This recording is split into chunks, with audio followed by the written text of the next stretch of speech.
PTSD stands for post-traumatic stress disorder, a condition officially recognized in 1980 to describe exposure to a relatively brief but devastating event, typically a war, a rape, an accident, or a terrorist incident.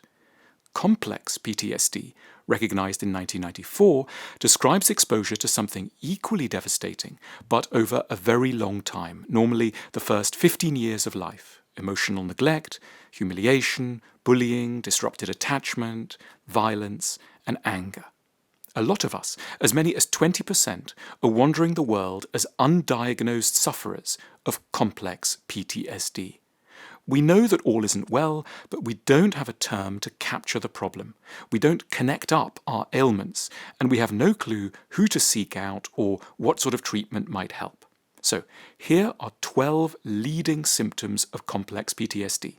We might think about which ones, if any, apply to us, and more than 7 might be a warning sign worth listening to. Firstly, a feeling that nothing is safe. Wherever we are, we have an apprehension that something awful is about to happen. We are in a state of hypervigilance. The catastrophe we expect often involves a sudden fall from grace. We will be hauled away from current circumstances and humiliated, perhaps put in prison and denied all access to anything kind or positive. We won't necessarily be killed, but to all intents, our life will be over. People may try to reassure us through logic that reality won't ever be that bad, but logic doesn't help. We're in the grip of an illness. We aren't just a bit confused. Secondly, we can never relax. This shows up in our body. We're permanently tense or rigid. We have trouble with being touched, perhaps in particular areas of the body. The idea of doing yoga or meditation or breathing exercises, these things aren't just not appealing, they may be positively revolting. We may call them hippie with a sneer. And deeper down, they are, of course, terrifying. Probably our bowels are troubled too. Our anxiety has a direct link to our digestive system.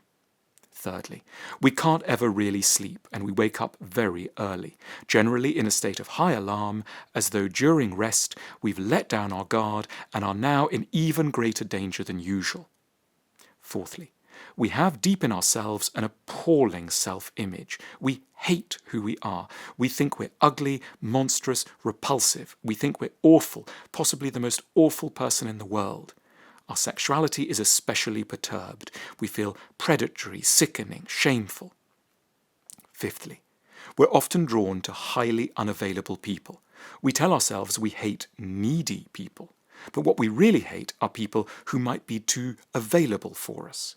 We make a beeline for people who are disengaged, won't want warmth from us, and who might be struggling with their own undiagnosed issues around avoidance. Sixthly, we are sickened by people who want to be cozy with us. We call these people puppyish, revolting, or desperate. Seventh, we are prone to losing our temper very badly, sometimes with other people, more often just with ourselves. We aren't so much angry as very, very worried that everything is about to become very awful again. We are shouting because we're terrified. We look mean. We are, in fact, defenseless. Eighth, we are highly paranoid. It's not that we expect other people will poison us or follow us down the street. We just suspect that other people will be hostile to us and will be looking out for opportunities to crush and humiliate us.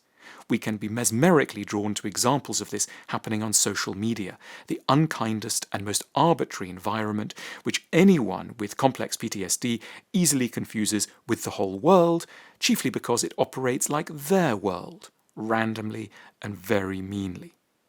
Ninth, we find other people so dangerous and worrying that being alone has huge attractions.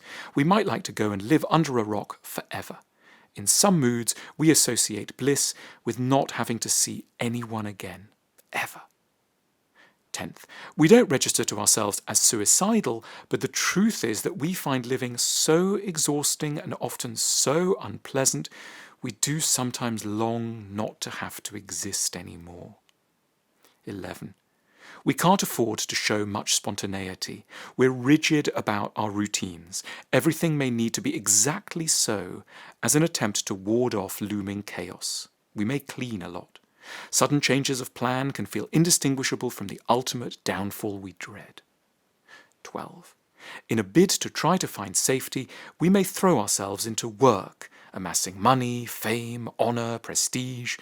But of course this never works. The sense of danger and self-disgust is coming from so deep within, we can never reach a sense of safety externally. 1 million people can be cheering, but one jeer will be enough once again to evoke the self-disgust we have left unaddressed inside.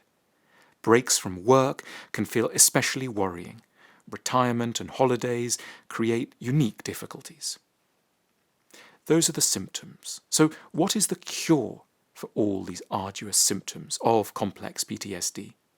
Partly we need to courageously realize that we have come through something terrible that we haven't until now properly digested, because we haven't had a kind, stable environment in which to do so. We are a little wonky because long ago the situation was genuinely awful. When we were small, someone made us feel extremely unsafe, even though they might have been our parent. We were made to think that nothing about who we were was acceptable. In the name of being brave, we had to endure some very difficult separations, perhaps repeated over years. No one reassured us of our worth. We were judged with intolerable harshness.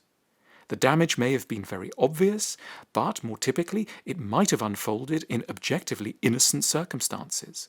A casual visitor might never have noticed. There might have been a narrative, which lingers still, that we were part of a happy family. One of the great discoveries of researchers in complex PTSD is that emotional neglect within outwardly high-achieving families can be as damaging as active violence in obviously deprived ones. If any of this rings bells, we should stop being brave. We should allow ourselves to feel compassion for who we were. That might not be easy, given how hard we tend to be with ourselves. The next step is to try to identify a therapist or counsellor trained in how to handle complex PTSD.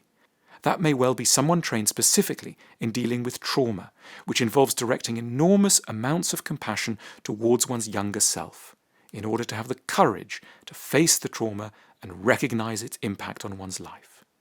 Rather touchingly and simply, the root cause of complex PTSD is an absence of love, and the cure for it follows the same path.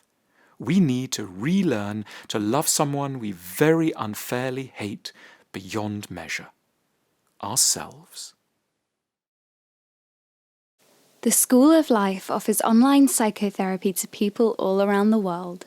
Our therapists are highly trained and accredited and are a vital source of kindness, solace and wisdom for life's most difficult moments. Click the link to find out more.